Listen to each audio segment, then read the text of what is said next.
जय हिंद। तो आज हम लोग पढ़ने वाले क्षेत्रमिति क्षेत्रफल का यह पहला प्रश्न है। तो देखिए, एक विषम बाहु त्रिभुज की तीनों भुजाएं क्रमशः 6 मीटर, 8 मीटर और 12 मीटर है। उस त्रिभुज का क्षेत्रफल क्या है? तो विषम बाहु त्रिभुज का मतलब होता है वह त्रिभुज जिसकी कोई भी भुजा बराबर ना हो, सभी भुजाएं अलग अलग हो। इसका मतलब है कि एक 2 सेंटीमीटर होगा तो दूसरा 3 सेंटीमीटर होगा, तीसरा 5 सेंटीमीटर होगा। इसमें विषमबाहु त्रिभुज में कोई भी भुजा एक दूसरे का बराबर नहीं होता है। तो चलिए, सबसे पहले हम लोग क्या करेंगे? सबसे पहले हम लोग निकालेंगे ए बराबर कितना होगा? तो ए बराबर होगा, शुरू में क्या दिया हुआ है? 6 मीटर। तो ए बराबर हो जाएगा 6 मीटर। और बी बराबर क्या हो जाएगा? तो बी बराबर हो जाएगा, दिया है 2 नंबर में दिया है 8 मीटर, तो 8 हो जाएगा। और सी बराबर क्या हो जाएगा? तो सी बराबर दिया हुआ है 12। सी बराबर क्या दिया हुआ है? 12। अब हम लोग क्या निकालेंगे? सेमी पेरीमीटर, एस निकालेंगे। एस मतलब होता है सेमी पेरीमीटर, और सेमी पेरीमीटर को हिंदी में कहते हैं अर्ध परिमाप। मतलब त्रिभुज का परिमाप निकाल के उसका आधा कर दिया जाए तो उसी को सेमी पेरीमीटर कहते हैं। तो एस बराबर क्या होता है? एस बराबर फॉर्मूला होता है ए प्लस बी प्लस सी बटा 2। मतलब तीनों को जोड़ के 2 से भाग दे देंगे तो सेमी पेरीमीटर निकल जाएगा। सेमी पेरीमीटर निकल जाएगा। तो देखिए, 6 प्लस 8 प्लस 12, 6 प्लस 8 प्लस 12, और नीचे क्या हो जाएगा? 2। 6 प्लस 8 प्लस 12 और नीचे क्या हो जाएगा? 2। अब जोड़िए इसको, 8 और 6 14, 14 12, 14 12 कितना होगा? 14 2 16 10 26, 26 हो जाएगा। तो 26 बटा 2, 26 बटा 2। अब 2 से भाग दे देंगे तो कितना बार में कट जाएगा? 13 बार में कटेगा। कितना बार में कटेगा? 13 बार में कटेगा।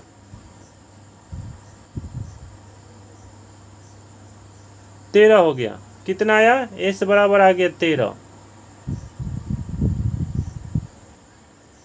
एस बराबर 13 आ गया। अब हम लोग त्रिभुज का क्षेत्रफल इससे निकालेंगे। किस फार्मूला से निकालेंगे? तो हीरोन के फार्मूला से निकालेंगे।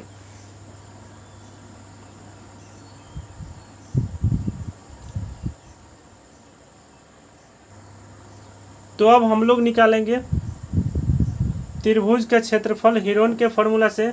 एस बराबर कितना है? 13 है। ए बराबर 6 है, बी बराबर 8 है, और सी बराबर 12 है। एस बराबर 13 है, ए बराबर 6 है, बी बराबर 8 है और सी बराबर 12 है। अब हम लोग निकालेंगे हीरोन के फार्मूला से त्रिभुज का क्षेत्रफल। तो क्या होता है त्रिभुज का क्षेत्रफल बराबर? त्रिभुज का क्षेत्रफल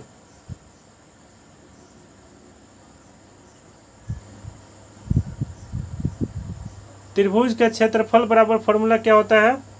रूट अंडर, त्रिभुज का क्षेत्रफल बराबर root under S into S minus A into S minus B into S minus C. त्रिभुज का क्षेत्रफल बराबर root under S into S minus A into S minus B into S minus C. अब मान रखेंगे हम लोग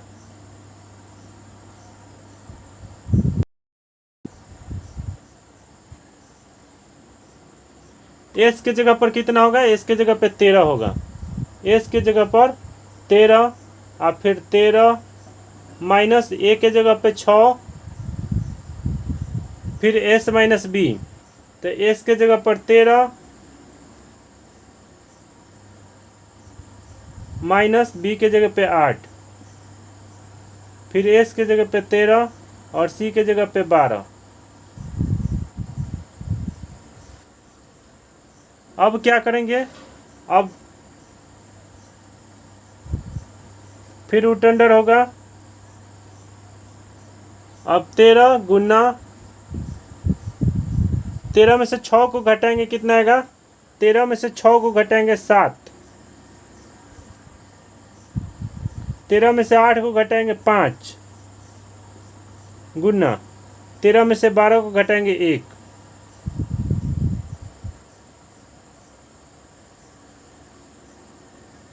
इसके बाद क्या करेंगे, सबको गुना करेंगे।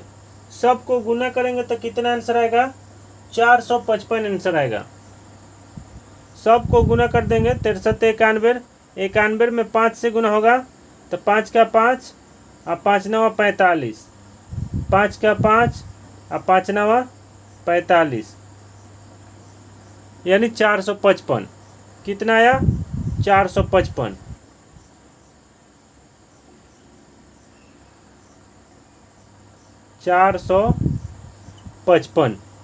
अब 455 का वर्गमूल निकालेंगे तो 455 का हम पहले ही वर्गमूल निकाल लिए हैं, क्योंकि अगर वर्गमूल निकालते हैं तो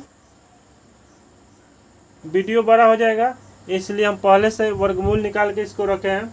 आप लोगों को वर्गमूल निकालने के लिए दूसरे वीडियो में मैं बता दूंगा वर्गमूल कैसे निकलेगा। अब 455 इतना भी आंसर सही है, लेकिन अगर वर्गमूल निकालते हैं तो आंसर आएगा 21.3, 21.3, क्योंकि 441 का होता है 21, 441 का होता है 21, और यहाँ पे 55 है, 455 है, तो 21.3 ये क्या हो जाएगा, सेंटीमीटर स्क्वायर। जब भी एरिया निकलता है तो स्क्वायर में क्या होता है, स्क्वायर में। समझ में आया। देखिए सबसे पहले क्या किए हैं, त्रिभुज का क्षेत्रफल निकालना है तो फॉर्मूला होता है root under S into S minus A into S minus B into S minus C. अब एस की जगह पे एस का मान रखें, ए के जगह पे ए का मान रखें। एस के जगह पे 13 है और ए के जगह पे 6 है, फिर एस के जगह पे 13 है और बी के जगह पे 8 है, एस के जगह पर 13 है और सी के जगह पे 12 है। अब क्या किए हैं, 13 में से 6 को घटाएंगे 7, 13 में से 8 को घटाएंगे 5, 13 में से 12 को घटाएंगे 1, गुना करेंगे 455, और उसके बाद ये हो गया 455 का वर्गमूल 21.3 सेंटीमीटर स्क्वायर।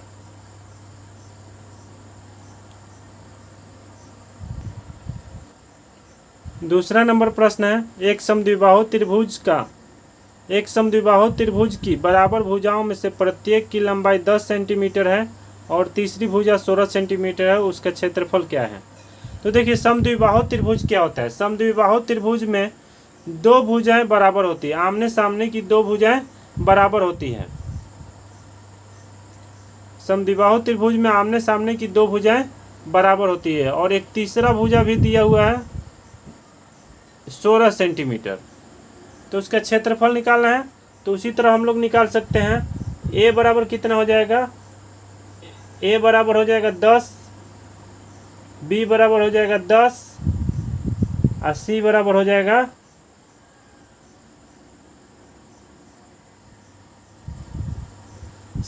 जाएगा 16, क्योंकि समद्विबाहु त्रिभुज में दो भुजाएं बराबर होती है। तो यहाँ पे कह रहे हैं प्रश्न में कि बराबर भुजाओं में से प्रत्येक की लंबाई 10 सेंटीमीटर। जो बराबर भुजा है उसका लंबाई कितना है, 10 सेंटीमीटर। इसलिए ए बराबर 10 मान लिए और बी बराबर 10 मान लिए, दोनों क्या हो जाएगा 10 10 हो जाएगा। और सी एक तीसरा दिया हुआ है 16 सेंटीमीटर भुजा, तो सी बराबर 16 सेंटीमीटर। अब क्या निकालेंगे, एस का मान निकालेंगे। तो एस बराबर क्या होता है फॉर्मूला, एस बराबर होता है A plus B plus C by 2।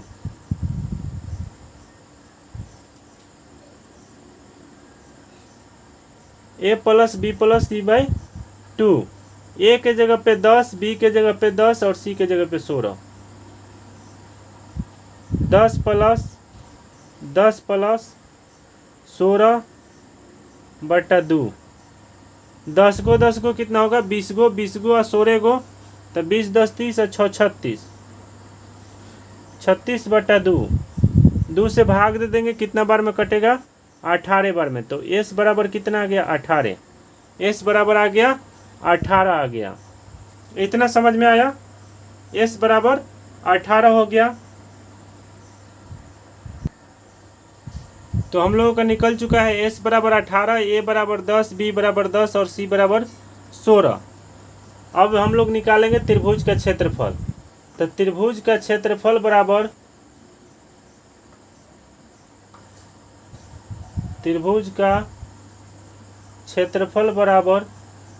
Root under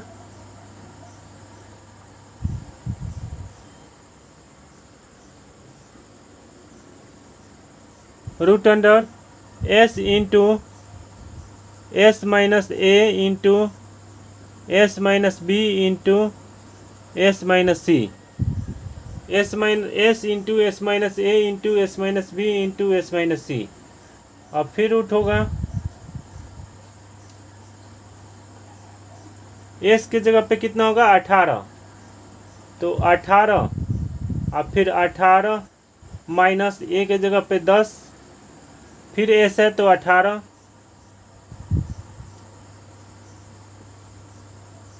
b के जगह पे 10, फिर s के जगह पे 18,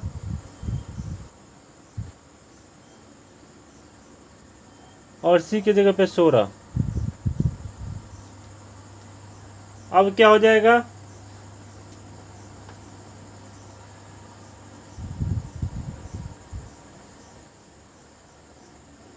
अब फिर हो जाएगा 18, 18 में से 10 घटेगा 8, 18 में से 10 घटेगा 8, 18 में से 10 घटेगा 8, फिर 18 में से 16 घटेगा 2, 18 में से 16 घटेगा 2। अब देखिए इसके बदले क्या हो जाएगा? फिर रूट। अब 18 को हम लोग क्या लिख सकते हैं? 2 गुने 9, 2 गुने 9, फिर गुना 8 गुने 8 गुने 2। अब हम लोग क्या करेंगे? जो 2 गो है उसको एगो मान के बाहर लिखेंगे, क्योंकि यहाँ पर 2 नहीं है। इस तरीका से भी बना सकते हैं, इसमें 2 नहीं है, इसलिए हम लोग इसमें अगर कुछ नहीं रहता है तो 2 रहता है, यानी 2 का जोड़ा बनाएंगे। 2 गो 2 है, 2 कितना है? 2 गो है, तो 1 2 बाहर, 9 है यहाँ पर। तो 9 के बदले क्या हो जाएगा? 9 का वर्गमूल क्या होता है? 9 का वर्गमूल होता है 3, तो इसलिए 3 बाहर, और उसके बाद गुना 2 गो 8 है, तो 1 8 बाहर, 1 8 बाहर। अब कितना हो गया आंसर? तो आंसर हो गया 8 3 24, 24 दूना 48, 48। आंसर हो गया 48। आंसर हो गया 48। चलिए वर्गमूल निकाल के एक बार बताते हैं। तो वर्गमूल निकाल कर भी हम लोग बना सकते हैं, ऐसे भी सही है। मतलब 2 के बदले 1 होगा, 2 को 2 है तो 1 2 हो जाएगा। फिर यहाँ पे 9 का वर्गमूल 3 होता है, इसलिए 3 लिख दिए। 2 गो 8 है तो 1 8 लिख दिए। अब गुना कर दिया, 8 3 24, 24 दूना 48। अगर आप लोगों को समझ में नहीं आया तो इसको वर्गमूल निकाल के मैं बता देता हूँ। चलिए यह भी बहुत ही आसान है, जो समझ में आ जाए वही अच्छा है। तो देखिए मैथ आपको जिस तरह समझ में आ जाए बस वही अच्छा है। अब गुना करेंगे इसको, तो गुना करेंगे 2 8 16, 16 8 128, 128 में 18 से गुना करेंगे, 128 में 18 से गुना होगा। तो डायरेक्ट गुना कर दे रहे हैं। 18 8 144 के 4 हासिल 14, 18 दूना 36, 36 और 14, 36 4 40 और 10 50 के 0 हासिल 5, 18 का 18, 18 5 23, 2304। तो गुना करने पर कितना है? 2304, यानी 2304 गुना करने के बाद आया 2304। अब इसके बाद इसका वर्गमूल निकाल लेंगे।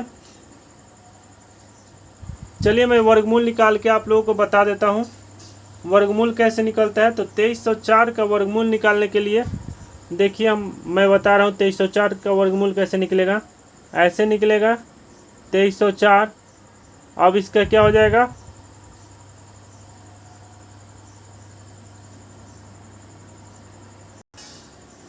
2304 का वर्गमूल होता है 48।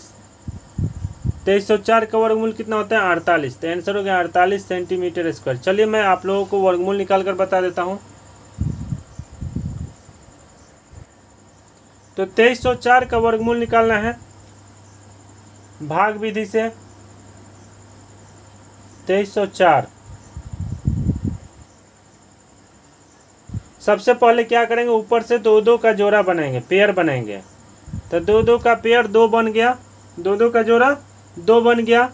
अब इसके बाद क्या करेंगे, टेबल पढ़ेंगे। जैसे 4 का टेबल पढ़ेंगे तो 4 ही बार पढ़ेंगे, 3 का टेबल पढ़ेंगे तो 3 ही बार पढ़ेंगे, 5 का टेबल पढ़ेंगे तो 5 ही बार पढ़ेंगे। तो 5 का टेबल 5 बार पढ़ते हैं तो 25 आता है, 25 आता है जो 23 से अधिक है।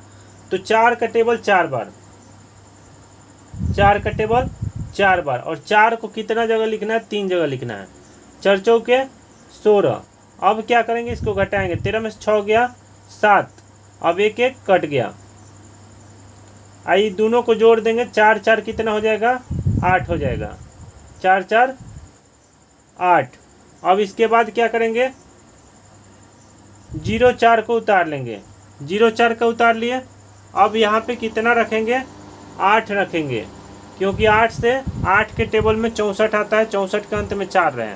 ऐसा संख्या रखेंगे कि उसके अंत में 4 है। जैसे 8 रखते हैं तो 8 8 64, 64 के 4 हो जाएगा और लास्ट में भी 4 है, इसलिए 8 से जाने की संभावना है। 2 से भी जाने की संभावना है लेकिन बहुत कम हो जाएगा क्योंकि यहाँ पे 704 है, इसलिए 8 से ले जाएंगे। 8 को कितना बार लिखना है, 3 जगह लिखना है। तो लिख दिए 3 जगह। अब क्या करेंगे, गुना करेंगे। 8 8 64 के 4, ये दोनों में गुना करके लिखेंगे यहाँ। 8 8 64 के 4 हासिल 6, 8 8 64 64 6 70, कट गया तीनों। तो आंसर हो गया 48। आंसर कितना हो गया, 48। अगर आप लोग जांचना चाहते हैं कि जो वर्गमूल बना है वह सही है कि गलत, तो क्या करेंगे, ये दोनों को जोड़ेंगे। 8 8 16 के 6 हासिल 1, 8 1 9, इतना हो गया। अब जितना आंसर आया है अगर उसमें 2 से गुना करने के बाद यहाँ वाला प्राप्त हो जाता है तो वर्गमूल बनाया हुआ सही है। तो 48 में 2 से गुना करेंगे तो 96 आ ही जाएगा। 48 में अगर 2 से गुना करते हैं तो 96 आ ही जाएगा। इसका मतलब है कि जो मैं वर्गमूल बनाया हूँ वह सही है।